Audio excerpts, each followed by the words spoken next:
So, Father Ryan, it's my understanding you've spent over 2 decades in Africa, including more than a decade in Nigeria, is that correct? That's correct, yes. Yeah. And in what you've seen unfolding since then, I know this period was on and off, but you've learned a lot over the years since the 60s. Yeah. Do you see Boko Haram as a new phenomenon, or does it have roots in what you saw when you were there before? I think it has certain roots in things that have gone wrong in the Muslim community in northern Ghana before.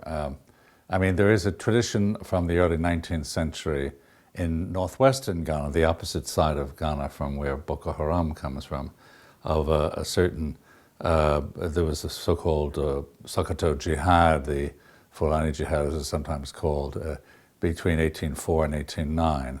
The growth of Christianity since independence has been dramatic.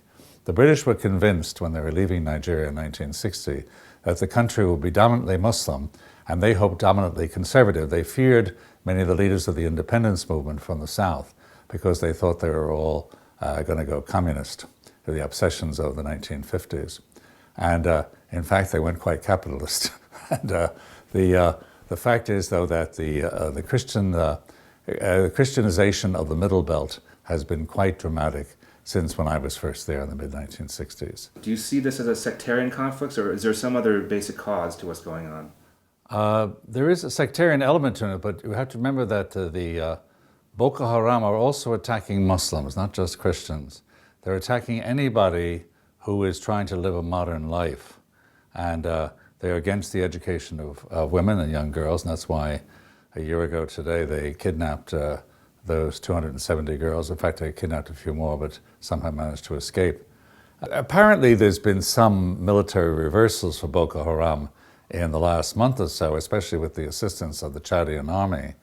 But what I'm concerned about is those girls captured and taken off into this scrub brush, which is typical of the Northeast, whether they have even survived physically, because things like malaria and other tropical diseases, especially from drinking bad water, I'm afraid might have killed some of them off.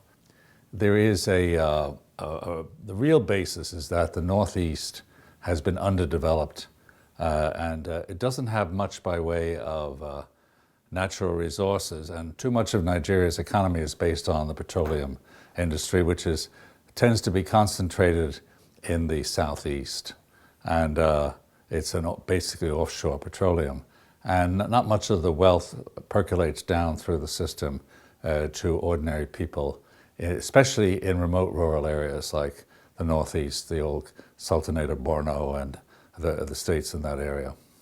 There has to be an internal solution too. I mean, they have to increase the morale of the army by paying them regularly and well. Do you think interfaith dialogue is going to have any effect, or do you think it's mostly a political situation? I think it's a political and economic situation primarily. I think the important thing would be to create employment for young people, especially for those who are somewhat undereducated in the Northeast. And also they have to do more to persuade people that they will not be wasting their time by going to public primary schools.